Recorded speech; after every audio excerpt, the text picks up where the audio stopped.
Hey everyone, welcome to the Not a Lonely Coffee Break podcast. We are your hosts. I'm Maddie. And I'm Meaghan. We're a podcast about coffee and work, but make it queer. So, speaking of queer, our favorite topic. Yeah. Happy Pride! It's here. A month of chaos and lots of events. Oh my god. I know. We stay busy this month, but we just celebrated Pride in Dallas. That was so much fun. I know the weather was kind of hit or miss, but it was a great turnout and we enjoyed it. Yeah. So welcome old listeners, welcome new listeners who just discovered us. We're excited to have you join us for your coffee break. Yeah. Meaghan, I've been thinking recently, it is Pride Month. So I've been thinking about just how important Pride is right now. Not just for this month, but like all the months, which we talk about a lot, that like Pride is ongoing. And I've seen a lot of Pride themes like in different cities and stuff, kind of building on this idea of we're still here. Even, the theme for Dallas was Festival of Rainbows, kind of highlighting like you can't wash away our pride. And I think it's important right now that people are proud of their identities despite those that are actively trying to erase our community. Yeah, I agree. When we started out this year, we were down in the dumps. Okay. Just like everything coming at us. And it's just like, okay, we're walking back all this progress that we've made. And I think most people that I've spoken with, like, we're burnt out. We're tired. We're over it. We're getting angry. We're getting annoyed if we weren't already. I think that, but I really get to see our community come together and really demonstrate what Pride is about. There's a lot of people who are sticking up for the right thing. So it's really nice in the breath of fresh air that we do have the opportunity to celebrate these things, and because we've seen just as quickly they can try to take it away. And we're like, no, it's not going to happen. So Absolutely. So, I know we talk about this all the time on the show because it's our show and we can talk about whatever we want to. But I thought it might be fun for us for today's episode to talk about kind of what Pride was for us in terms of some media and representation. So I'm curious, what kind of messages did you receive about queer people growing up, either from what was present or maybe what was even like lacking or absent? Well, I mean, I grew up in a really conservative home, really conservative area, aka Lubbock, and Just kidding. If queers in Lubbock, we queers love in you. Lubbock, yeah. Allies in Lubbock, we love you. So honestly, I really didn't get to experience, like in my youth, a lot of queer media. I didn't really get to experience a lot of, or like get to celebrate LGBTQ communities. I didn't get to celebrate queer populations. Like it was just not really in my household. And I think once I got to the age that I was like an adult and I can like celebrate and I was actually able to attend like a Pride event, I was like, holy cow, this is the freaking best. Because I'm like living in this conservative space, like essentially, the media I'm watching, the people I meet are all censored around me, right? Regardless of if it's on purpose or not, it is. And so when I finally got to experience queer culture and Pride events, I was like, finally, I feel like I belong. It's something that I wish I could have been able to experience a lot more. So I'm just still on that journey of like seeing these things happen around me and experience these things around me, which is great because I finally get to feel included. Like I feel included. I feel like, like I am Mexican American, like my family are immigrants but like I don't speak Spanish and I grew up in a conservative household with like, all the pressures of be conformed into white culture. And I never belonged in those groups. I was never American enough because I'm a Mexican American. I'm not straight enough because I'm not really like, it's just like all these weird different things that had been like, Meaghan, you don't fit here, you don't fit here, you don't fit there. And then finally I could like come to this community that I didn't really get to experience most of my life. And I'm like, finally I can just be around people and just be myself. because they're just Mhm. being themselves. And it was so Mhm. liberating and so refreshing. And it kind of makes me sad that, you know, we talk about pride and everybody's burnt out and everybody's like, "Ah, you know, I don't even want to go anymore. I don't even want to do this anymore." And I'm just like, this is like the most liberating time for me because it's like, Mhm. there's nothing else throughout the year that I can come and like really celebrate Mhm. queer culture. So it was absent in my youth, like Mhm. not there. And I think a lot of my friends who are queer that come from, that area, it's like finally we were able to branch out and get to places that we can really just do whatever we want and become our own person. I love So, that. yeah, yeah. So, I mean, it really does, it's been like kind of making me emotional that everyone is Mhm. like, I don't even want to celebrate Pride this month. Like, I don't Mhm. give a crap Mhm. like about all these posts and like I don't want to go to the events. And I'm like, Mhm. and I don't know. I'm just like, hey, Mhm. like, we can still celebrate in the whatever way that you want. Right. So, and like, if Mhm. you go to this Pride event or if you go to like these little things, or if you're like just celebrating by going to a movie and just celebrating queer culture, Mhm. I think that that's like a freedom that we should really just embrace and go Mhm. with. But I think that's a long winded answer to saying it wasn't in my life. I love that answer. I thought it was, I think it's such a powerful, I think, evolution of even your pride journey of going from not really seeing it or interacting with it to now feeling like you found your true community. Aw. No, it I love happened. it. But I know for me, that's similar to even my own journey a little bit because I also came from a super conservative household. And so we didn't really, I was just always told that queer people, and, we didn't even use that term. It was always just usually gay or homosexual. The homosexuals. The homosexuals. I was just kinda told that not like, they were bad, it was something evil, it was something not of the Lord, and so anytime things were shown on TV or in movies, or even if, like, we asked questions about things like that, either the channel would get swapped, with my mom going like, having a visible, like, disgust reaction to it, or the conversation would just shift right away. And they might have said something about like, "Oh, well, people who, engage in that kind of behavior are going to hell, and that we need to do what the Bible says." Literally. But honestly, the first time I really remember kind of learning about this was when Ellen came out in 1997, which was a huge deal. I was still a kid, but I do remember that my parents telling us that like we were boycotting Disney and all that stuff. But there was never really a big discussion on why. We were just told that they did something unforgivable. And so we were boycotting Disney because God was calling on us not to support them. But I mean, I still am like, I don't even know if I remember learning at that time that it was because Ellen came out as gay and was associated with, like, Disney, the company, Mhm. or if it was just like, if I've just learned that after the fact and was like, "Now I see. I see. 2 and 2 together. I see." I hear you on that. Well, I think that for Mhm, me, like, that's really interesting your parents were even paying that close attention. My parents were like, mhm, "It's cable television." Like, you're lucky we even have it. But when I first saw Ellen come out and, like, have her show and, like, become so successful on, like, daytime TV, which is wild in itself, on, like I used to love watching the show. I know just right now she's been canceled because of the way she treated her coworkers, but at the time, I was just like, this is super cool. This is something new. And like being able mhm. to see her just vibe with everybody and anybody on her show and show that, yeah, like this is just another talk show host who happens to be a lesbian. Right, And it's mhm. not that big of a deal, right? Yeah, feelings about Ellen aside, Yeah. we can't deny the fact that she has been at least in our generation, Hmm. she really paved the way for some of that on TV and how people view gay people. Yeah. Normalizing it, because Mhm, the show was mhm, successful. So they were like, well, we can't.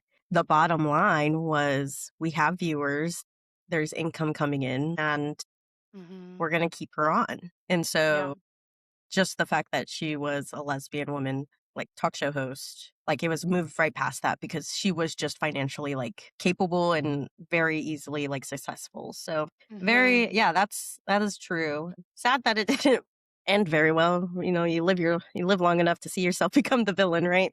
So Right. yeah, wild.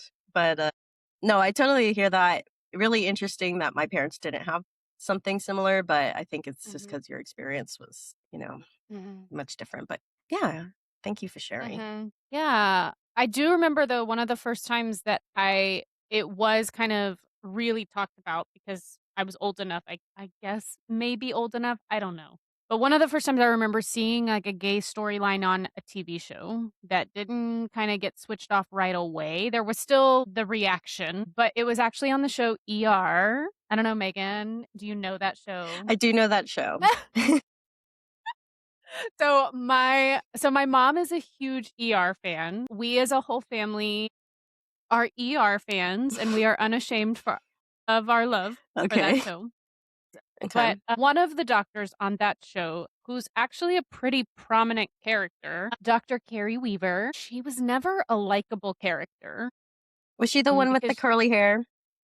no, she's the one. She has short. Most of the show, it's like short Mhm, reddish. She's mhm, played okay. by actress Laura Innes. Nice. But she's never really a likable character because she kinda comes in as this, like she's a bully to some of Mm. the other characters. Well, Like she just says it how it is. She doesn't do the cis female like, "Meh, I'm just not gonna say anything." right, I mean, she comes in and she takes charge, Mhm, and she doesn't take crap from people. And I think it was just a character that was kind of I don't know, she was just never really likable. But she's one of those characters that, like, you don't like her, but you also can't help but, like, see that she isn't the villain of the story throughout her whole journey on it. But anyway, mhm. she was given an arc where her character comes out as a lesbian. That episode aired in the year 2000, which was only 3 years after Ellen came out and was Ooh, essentially canceled for 10 years. yeah. So that was a pretty big deal. Yeah, that is yeah, that's in the 2000s were such an interesting time. I think it was definitely a time in which the culture on TV was changing. Mhm. You know, it was a huge beat for representation in media. So for ER, which was one of the most watched network television dramas in the world, having a prominent, longstanding, and central character come out on a massive NBC broadcast hit rather than on Mhm. premium cable. So like this is on like you got a antenna stuck in your TV, you got the show. Like at that time, Mhm. we didn't have like digital cable or streaming, Yeah. and even the cable then was like questionable. Everyone had dish, you know. Mhm. So Mhm. really, if you had an antenna and it was sticking towards the window, you could watch ER. So having this huge hit come out forced LGBTQ themes onto millions of mainstream, tens of millions of mainstream living rooms every week, which Yeah. is wild. Yeah, absolutely. I know my mom stopped watching for a little while, but she eventually did come back. I think really once that arc was done, she came back. Mhm. And then ER obviously went on to air for another 1,000,000 seasons. Yeah, we're not saying watch the 1,000,000 seasons. At least, Yeah, you know, give it a try. but do it, do it. But, it's just interesting because representation isn't just about seeing queer characters. I think it's about seeing authentic, complex lives and, like, kinda reflecting on it a little bit. I think the fact that she was always unlikable and stayed unlikable throughout that journey and everything, I think it did show a little bit more of authenticity and was like, there's more complexities to gay experiences, and, like, just because she maybe was dealing with some internalized homophobia, that doesn't change the core of who she is as a person now that she's, accepted who she is as a gay woman. And I think that was a big I think that's why people still connected with her and her story at the time. Mhm. And then just kinda tying it in with the show a little bit, she also portrayed a gay person who was navigating being in the professional healthcare world and in a position of leadership during a time when women it's interesting because we could plug this into 2026 too, but during a time where women weren't really considered the front runners in leadership. Yeah, she showed yeah, you can do this. You can be a big boss, be a gay woman, or just be a woman and Mhm. rock it And just do it. Yeah, and do it. and I think that that's also another thing, like, that kind of brings up the theme of, like, everybody being burnt out and feeling that pride is hollow, is that representation needs to Mhm. be authentic, like, in telling real stories and showing what makes people want to keep or, like, telling real stories so that people want to keep absorbing that media. Because if we just see, like, this shell of a Mhm. person who's just, like, being a stereotypical queer person, if it doesn't feel authentic and it's, like, as a laughable joke, it's like, Right. I don't wanna watch this. Mhm. Whether it's a TV show, a movie, music, book, or other content that we're taking in, we wanna make sure we feel that connection. We wanna feel like, "You know what? I identify with this character." I was talking about it the other day. I was Mhm. like, I always tend to identify with a character or at least a storyline in, like, media in some way or Mhm. another. Not always, but you wanna feel that connection. It's exciting, you feel it, and we wanna see ourselves in stories depicted that's not a trope. That's not a joke. That's Mhm. not a stereotype. So it can validate real experiences. It feels you're more driven to be in the show because it's not distracting you that they're trying to make this queer person look like something that isn't who we are. Mhm, mhm. No, that's so true, and I think, I hear so many times people, like the celebrities or whatever, when they get asked if they've portrayed perhaps a queer character, I know oftentimes in interviews or whatever, they'll be asked, like, "What's been the response from your fan base?" and blah, blah, blah, blah, blah, and a lot of them say, like, "Well, a lot of people come up to me and tell me that they really connected with this character who happens to be whatever gay character they were or queer character that they played, and they tell me it really resonated with them and that it gave them the courage to come out to their family, or it gave them the courage to XYZ and, like, further embrace their queer identity, and that I think that's why representation is important, is so everyone has that person that they can connect to, even if it's a character. Mhm. But, Megan, you highlight some tropes or stereotypes that are often used in media. So what are some queer stereotypes in the media that we are tired of seeing? Well, I'm really, the one I'm tired of seeing a lot is the, like, token gay best friend, right? The Mhm. token gay friend that helps maintain the character, but the gay friend isn't really given much depth. They're just gay. Mhm. And they Right, that's the most interesting thing about them. yeah, they're, like, gay and it's not and yes, there are gay men who love fashion, who love beauty product and, like, loves that self-care portion, but they always, like, really make it seem like that's the only thing about that character that makes them who they are, Mhm. is that, well, they're gay, so they Mhm. must like this stuff, and obviously that's Right. not true. Mhm. So, those are the things that I'm kinda, like, really annoyed with because you see that also with women in media, right? They're just like, where Mhm. they're the slooty sloot and they just want to get laid all the time, or they're the nice girl Mhm. and they just want to and no, like these are real Mhm. people who can build the characters and build the world within like whatever the movie or the story that you're building, who can give it more filling so it feels more authentic. Mhm. Yeah, the gay bestie is for sure one that is portrayed a lot. That I think I've heard a lot of people say they're, like, over that one. I also get tired of the coming out stories as the only queer stories worth telling. Like, yes, coming out stories are important and should be told, but they're not the only queer stories that can be told. And Hmm. I see that a lot in shows, movies, even in books. Like, if there is a gay character, the only depth they're given is their coming out journey. And then it's like, okay, well, they came out and life is hunky dory. Yeah, let's And they move were on. rich and lived happily ever after. Right. Right. Yeah, yeah, yeah. Yeah, there's a lot of so it's that one or it's, like, the super tragic queer story. It's, like, Oh my gosh, yes. they have which is something we do experience, but these are, like, the total 2 big ones. Coming out or, like, being so down and, like, experiencing so much trauma that you're experiencing suicidal ideation, or you're in drugs, or Mhm. you go to prostitution, or, like, all these things that, like, yes, they are terrible things that the queer community it does happen to, but that's not the only Mhm. thing we need to see in your movies, in your TV shows, Mhm. right? Yes, good drama, but like I love that we're starting to see a lot of romantic stories being told, a Mm-mm. lot of like friend stories being told. So, it's not the only thing we've got Mhm. going on. No, for sure, for sure. One thing that I know I was actually talking about recently with my wife too is the stereotype of cheating. Mm, The stereotype that gay people and queer people are promiscuous yeah. and Mhm. are incapable of having a monogamous relationship with their partner for really no reason. Mhm.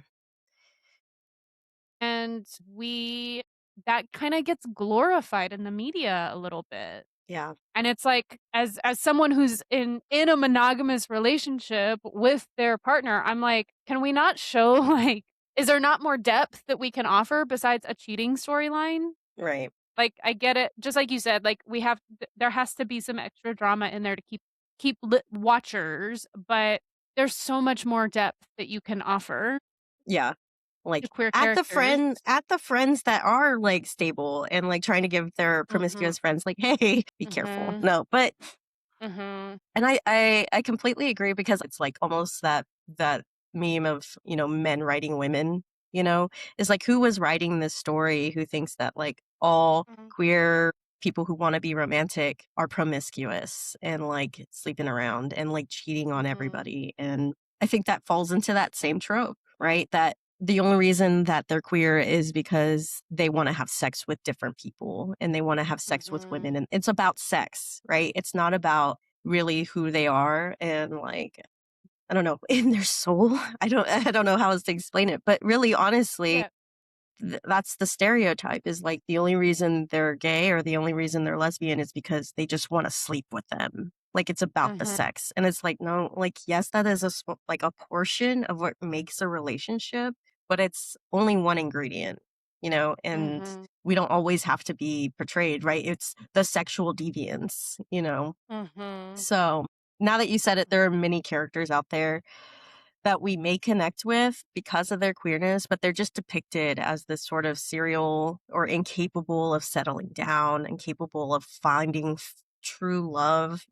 And obviously, we know that sometimes with these dramatic stories, they're just trying to fill that show. But when it's over and done, it's perhaps harmful. I think definitely mhm, harmful yeah, because there yeah, are also probably straight, mhm, cisgendered people who are trying to break free of that, like, that stereotype that we have on queer relationships. And then they're watching this and they're like, oh, so it is how they view themselves. Like, mhm, if that's the only information they're getting into their brains, then they're right, going to be like, oh, so this is true because they're writing stories like this. right, yeah, So, anyways, I think it's definitely dangerous and can create mhm, misconceptions about gender diversity, sexuality, and they just overdo those cliche stories and spread those negative stereotypes. absolutely, like, yes, there are gay people out there who are flamboyant and snarky, and And there we love are you. some queer folks yes, and there are some queer folks who engage in cheating and perhaps are serial cheaters, but there are other stories that deserve to be told, and I think, just representation is so vital, but sometimes it can even when queer people are involved in the writing and the production of these shows, it still feels sometimes forced or performative, and makes you question whether or not a queer person was involved in those discussions. Hmm. So, yeah. Yeah, and I do wanna, like, caveat, like, a little bit is, like, yes, we talk about, like, there's just, like, this huge umbrella of what relationships and Mhm, what we can be viewed just in as individuals in media, but we talk about monogamy, we talk about people who are just terminally mhm. single, and they like that life, and that's cool for them, Absolutely, but there's also, like, polyamorous couples who they have their setup, absolutely. it works for them, and Mhm, by the way, guys, it's like not just in queer culture, that's in like cisgender culture to have like yeah, those types of relationships. Like it is a human experience, right? It's just like how can we portray these mhm, human experiences in a way that actually reflects certain cultures, It's no different mhm, of how we portray black culture or Latino culture, right? So mhm. Just like, I don't know. We could spend all episode talking about movies, TV shows, but let's like switch it up a little bit. Talking Mhm. about music, I was wanting to learn some things about queer music and queer anthems that we have. And I just love music. So, No, yes, I feel like I actually sometimes often look harder for music that highlights my queer experiences just because I connect so much to music. But I'm curious, Megan, what did you learn about queer music and anthems? yeah, so I was scrolling and shout out to Queer Collective podcast for educating me on this, but I had no idea that Judy Garland was such a gay icon for the gay rights movement that when they wrote and she sang Over the Rainbow, it was actually one of the songs that, because she was a huge, I guess, a gay rights Mm, activist, which was not a thing at that time, right? Movies no. were still black and white, okay? And basically, the gay community and the gay rights movement adopted that song Over the Rainbow. And I'm really like crash coursing this, but they adopted that song, and it was actually the foundation as to why they were using the rainbow in the first place. Because a lot of the messages within even The Wizard of Oz like had some queer connotations to it. So I thought it was super cool just to even learn that. And I'm sure y'all could probably hop over to their episode and listen to it. But just knowing that there's so many things in media that are classics that will literally live forever Mhm, are connected to the gay rights movement mhm. and to the queer community. Absolutely, and they build so much connection for so many people. I recently went to a drag game show. Shout out Jennifer with a G, who does a weekly game show at Sue Ellen's here in Dallas. It was so much fun, but one of the queens that participated was Liza Minnelli for the night. And Liza is, of course, Judy Garland's daughter and has kind of continued that legacy of being an ally to the LGBTQ plus community and really does a lot to continue to elevate our community. Yeah, I had also came across this video on social media. I bet a lot of y'all did too, but I had seen it pop up in stories. It was someone sharing with their wife that the song Part of Your World from The Little Mermaid was written by a gay man. And once you learn that, it just definitely, you're like, yeah, Mhm. it Yeah. definitely rang a bit more true than a mermaid trying to leap onto land. Oh, for sure. I saw that video too, actually. And I think a lot of people are aware of like Alan Menken, who composed most of our favorite Disney classics. But one of his writing partners that wrote the lyrics for these wonderful songs was Howard Ashman, who is a gay man who wrote the lyrics to that song, as well as many of the fan favorites from Beauty and the Beast Hmm. and Little Shop of Horrors. I haven't seen And that one. he actually died of, complications from AIDS in 1991, but what a legacy to leave behind. And also, I now kinda understand why Beauty and the Beast is my favorite. Yeah, It was so queer coded. we didn't even know. I mean, honestly, Mhm. yeah, even I had so there's sometimes I go like a decade without watching some of these movies and then I listen to the song and I'm like already in tears. So maybe Mhm. it's just like it was something ringing true to like what was going on. The music is so good and just has a way of connecting to all sorts of people of all kinds and who connect with the lyrics in completely different ways, like from different parts of culture. No, yeah, I think one thing I really like about music is that, yes, it tells a story and will ignite feelings for people, but everyone connects to it based on how they interpret that song or the lyrics and how it resonates with their experience. So, like, whether they're queer or not queer, people get a different takeaway from it. And I think that that's really the power in music is when it can sort of transcend those audiences and find connection. And I don't only listen to queer artists, but I do feel like usually it is more of a my listening preferences are more queer than non-queer artists just because I'm trying to not only support people in my community, but also people that might be singing and writing music that connects to my personal experiences. So I think that also ties into kind of something we were highlighting earlier, which is authenticity. So speaking of authenticity and queer artists who tell queer stories, let's talk about an artist that has found a way to create multiple media outlets to tell the story of girl romance. Lesbian Jesus. Lesbian Jesus. Wow. I can't wait to hear about her. Who is Yes, so Lesbian Jesus, or also known as Hayley Kiyoko. And Megan, just a little bit of pop culture for you. So she started out as an actress on the Disney Channel back in the day. She did a movie or some movies, and then like guest starred on on some of the shows. She was always like queer coded. Like everyone is always like, now I know why I resonated with this character so much.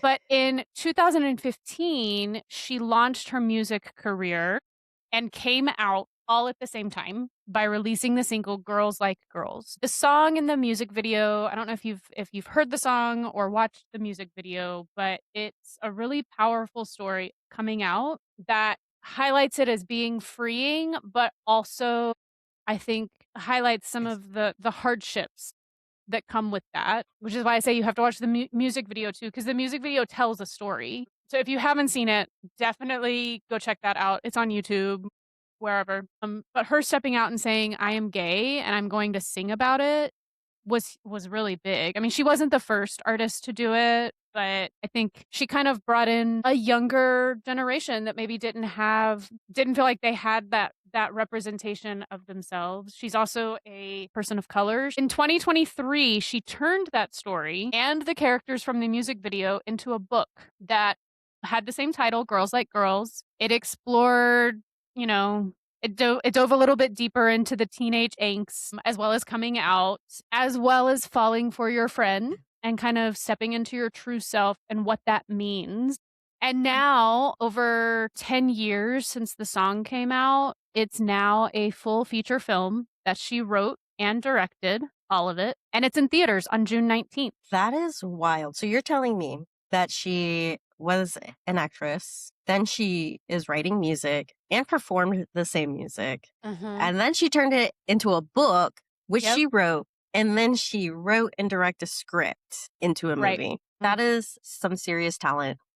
And what a commitment to ensuring that like these stories are being told and that there are more people that we can connect with in that story.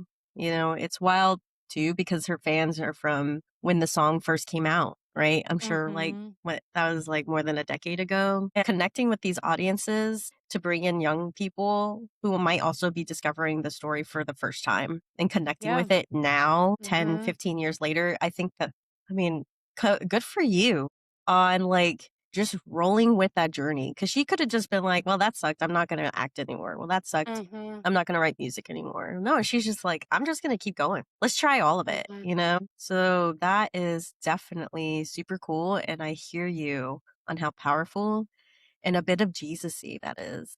Yeah. How Jesus-y of her. Yeah, how very, Jesus-ly. Is that a word? Jesus-y. It is now. It Like is now. in the form of not like we're not talking religious power people. We're talking in the way of moving thoughts, moving people and inserting themselves like as a part of the culture and like trying to represent Yeah. it as best that we can. So, listeners, Megan and I want to celebrate Pride with you, and we want to connect even more with you. So, we are hosting our second podcast anniversary because, Megan, we are at year 2. What? How is that even possible? I know. I blinked yesterday and we were in our first baby episode, not knowing what we were doing. I know. I know. But yes, yay for year 2. It has already been 2 years since we started this, but we are celebrating. We're going to change it up. Last year we did like a little happy hour, but we know that sometimes people like a happy hour and then sometimes people just want to chill and like, you know, because we're introverts. So we're going to have 2 different ways you can connect with us or just stay for the whole thing. We'll be hosting a meetup at the Alamo Drafthouse Cedars on Thursday, June 18th at 5:30 p.m. We're going to meet at the bar where we can mix and mingle. And then you should definitely buy your ticket in advance because we are going to watch the showing at 7:15. So if you can join us for the drinks and a movie, we'd love that. If you just want to join us for the movie, that's fine too. But we just want to celebrate this journey because honestly, we wouldn't be here without any of y'all. Absolutely, absolutely. But do get your tickets in advance because the theater is limited capacity. So get your tickets now. But yeah, anyone that can join us, we hope to see you and celebrate this journey that we are on. I'm really excited. I can't wait. We'll have some goodies for y'all. But really, drinks are and tickets are on y'all. So come prepared for that. But other than that, get excited for some good fun, conversation, and a movie. What, What, what? what? But, unfortunately, I am all out of coffee today, Yeah, I'm so zooted. that is our cue to wrap up, but thank you all for joining us, and be sure to subscribe if you have not already. Be sure to you're connected with us on all our socials and continue the conversation. We love to hear about your questions and your experience navigating the workplace. Absolutely, we love social media. You can find us on LinkedIn, Instagram, Threads, TikTok, and Patreon, and of course, be sure to check out the show on YouTube, Spotify, and Apple to continue listening to us. We hope that you'll continue to join us for Not a Lonely Coffee Break. Again, we are your hosts. I'm Maddie. And I'm Megan. And we'll see you next time. Cheers, Cheers, queer. queer.